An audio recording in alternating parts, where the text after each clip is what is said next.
Good morning, children. Good morning, ma'am. You all know I am Sumi Singh. Yes, ma'am. And today is 26 November 2022. You also know this day is celebrated as Constitution Day. Right.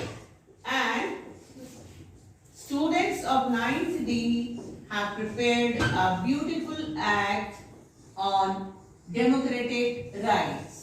Democratic rights is the last chapter of democratic politics book. So the students have made an effort and we would like to watch that. For that I would like to call the narrators of the act, Prachi, Monica, Kanika and Nishant. Further proceedings will be taken care by these four as these are the narrators of the act. Thank you. Namaskar. Today is a very big day for all Indians as we all are celebrating National Constitution Day. It is celebrated in India on every 26 November to commemorate the adoption of the Constitution of India. On 26 November 1949, the Constituent Assembly of India adopted the Constitution of India and it came into effect on 26 Jan 1950. सभी को नमस्कार। आज का दिन सभी भारतीयों के लिए बहुत बड़ा दिन है। जैसे कि हम सभी राष्ट्रीय संविधान दिवस मना रहे हैं। यह भारत के संविधान को अपनाने के उपलक्ष्य में प्रत्येक 26 नवंबर को भारत में मनाया जाता है। 26 नवंबर 1949 को भारत की संविधान सभा ने भारत के संविधान को अपनाया और यह 26 जनवरी 1950 को लागू हुआ। Our constitution is not a document of law. It is spirit of our life and it is spirit of our country. When we think about Baba Saheb Ambedkar, we refer to our constitution. And when we think about our constitution, we refer to Baba Saheb Ambedkar. हमारा संविधान केवल कानूनों का एक दस्तावेज नहीं, यह जीवन का वाहन है। अब हमने अपने संविधान का उल्लेख किया और जब हमने अपने संविधान के बारे में बात की है तो क्यों ना याद किया जाए बाबा साहेब अम्बेडकर जी को। So we, the students of class 9D, are going to present these useful rights in front of you. Our constitution has given many fundamental rights to all the Indian citizens like right to freedom, right to equality,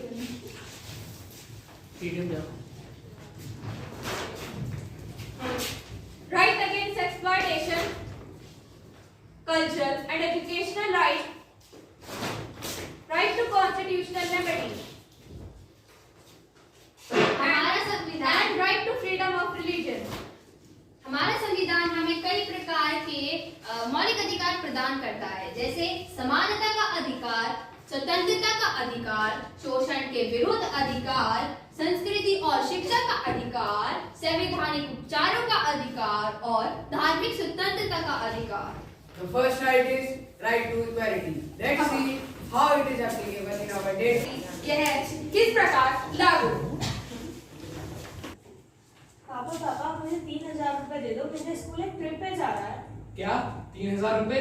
तुम कहीं नहीं जा रही हो। अब आप लोग ही देख लीजिए, लड़की होकर बाहर जाने की बात कर रही है। पापा मुझे 3,000 रुपए दे दो, मेरा स्कूल ट्रिप कश्मीर जा रहा है। अच्छा, मैं भी देखूंगा।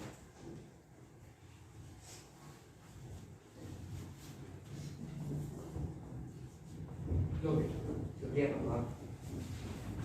पापा आपने मुझे पैसे क्यों नहीं दिए? अभी को क्यों दे दिए? क्योंकि वो एक लड़का है और तुम एक लड़की हो, तुम्हें बाहर जाने की इजाजत बिल्कुल नहीं है।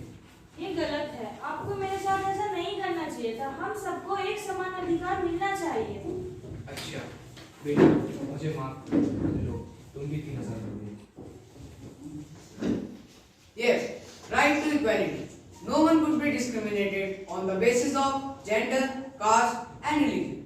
As like Madina, everyone has right to visit hotels, parks and spa etc. हाँ, मदिरा को समानता का अधिकार है और किसी से भी उसकी जाति, लिंग और धर्म के आधार पर भेदभाव नहीं किया जा सकता है। जैसे कि मदिरा की तरह सभी लोगों को सार्वजनिक स्थानों पर जाने का अधिकार है और हमें अपने घर में भी लड़के और लड़कियों के बीच में भेदभाव नहीं करना चाहिए। The next right is right against exploitation. हमारा अगला अधिकार है शोषण के विरुद्ध अधिकार। पेन पेन ले लो, दूसरे पेन मैम पेन ले लीजिए। No I don't want anything, get aside. Ma'am please ले लीजिए, मेरी बोल हो जाएगी। तुम्हें एक बार भी समझ में नहीं आता, मैंने मना करा कि मेरे को नहीं लेना, तो तुम बार-बार क्यों बोल रहे हो? मैम प्लीज ले लीजिए, गरीब हो कुछ बोले। वैसे तुम इस टाइम पे यहाँ पे क्या कर रहे हो? तुम्हें तो इस टाइम स्कूल में होना चाहिए, जाके पढ़ाई करनी चाहिए। मैम मेरे पापा पर मुझे स्कूल नहीं भेजते, पूरी क्लास खेलते रहते हैं। कहाँ है तुम्हारे पापा? मैं उनसे मिलना चाहती हूँ, ना बुला के पापा आपको मैम बुला रही हूँ। अरे मैच चल रहा है, बता। जाओ उससे कुछ जरूरी बात करनी है आपसे। अरे चलिए, हाँ जी बोलिए। Sir, what type of father are you? Who said? चटपटा में समझ में नहीं आती, हिंदी में बोलिए। Sir, आप एक कैसे फादर है? आप अपने बेटे को बैलून पेन बेचने के लिए फोर्स करते हैं?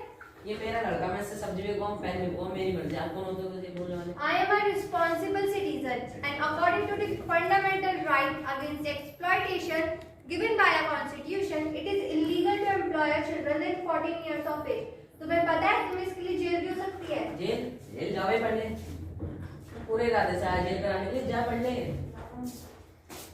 अगर आज के बाद मुझे आपका लड़का कुछ काम करते हुए दिखा तो मैं सीधा पुलिस के पास जाऊंगी। नहीं, अब से मैं इसे पढ़ाऊंगा, अच्छे स्कूल में दाखिला कराऊंगा, समय जेल में मत भेजना। तेरा भी लड़का चाय पे जा रहा है, उसे भी पढ़ा लो। मैं भी पढ़ाऊंगा, मुझे जेल में देगा। Yes, Parisha is right. The Constitution prohibits the human trafficking, forced laboring, employment under the age of 48. हाँ, पारिशा बिल्कुल सही है। हम किसी भी 14 वर्ष से कम उम्र के बच्चे को किसी भी प्रकार की बाल मजदूरी नहीं करा सकते।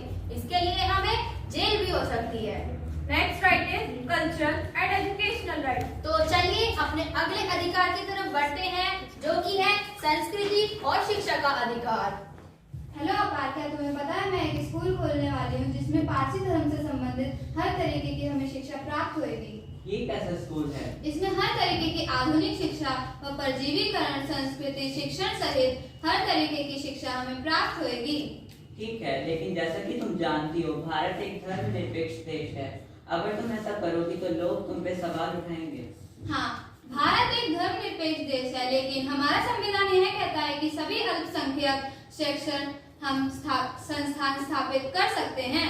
ठीक है, तो मैं तुम्हारे स्कूल के लिए शुभकामनाएं। धन्यवाद अपार। Cultural and educational right. Minorities, linguistics and religious can set up their own educational institution in order to preserve their culture. हाँ, सांस्कृतिक और शैक्षिक अधिकार अल्पसंख्यक, भाषाई या धार्मिक अपने स्वयं के शिक्षा संस्थानों की स्थापना कर सकते हैं कि सांस्कृतिक अनुवाद को संरक्षित और विकसित किया जा सके। हमारा अगला अधिकार है धार्मिक स्वतंत्रता का अधिकार। हेलो अनिल, मेरा मन चर्च जाने का है, क्या तुम मेरे साथ जाना चाहोगी? क्या क्या कह रहे हो तुम? तुम्हारा मन चर्च जाने का है? क्या तुम भूल रही हो हम हिंदू हैं और तुम हिंदू होकर चर्च जाना चाहती हो? क्या हुआ वाणी, तुम इतना शौक क्यों हो?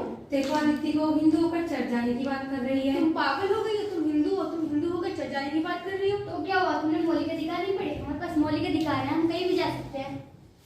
Yes, religious freedom is provided to all the citizens and every person has right to practice the own religion.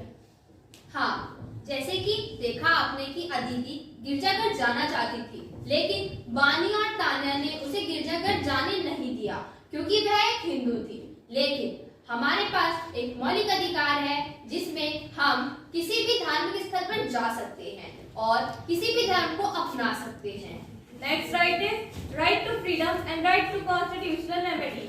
तो चलिए अपने अगले अधिकार की तरफ बढ़ते हैं, जो है समानता का अधिकार और संवैधानिक उपचारों का अधिकार।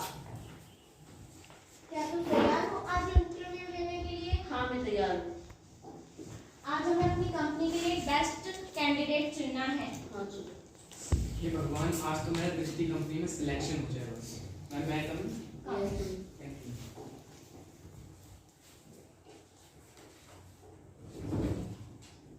इसके पास वो सारी योग्यता है जो हमें एक कर्मचारी में चाहिए थी।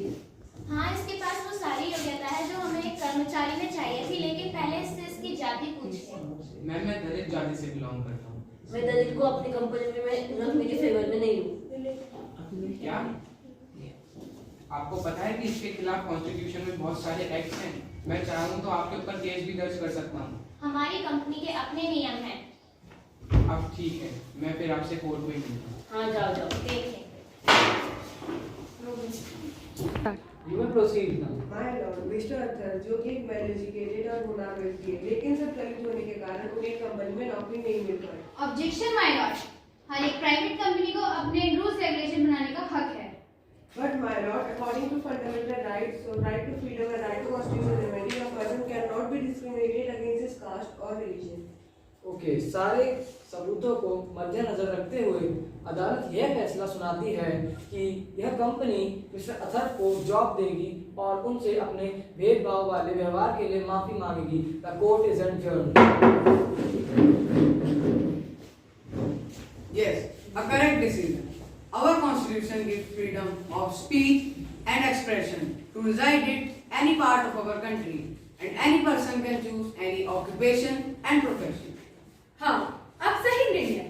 स्वतंत्रता का अधिकार संविधान देश के किसी भी हिस्से में रहने के लिए भाषण और अभिव्यक्ति की स्वतंत्रता देता है और पेशे व्यवसाय को अपनाने।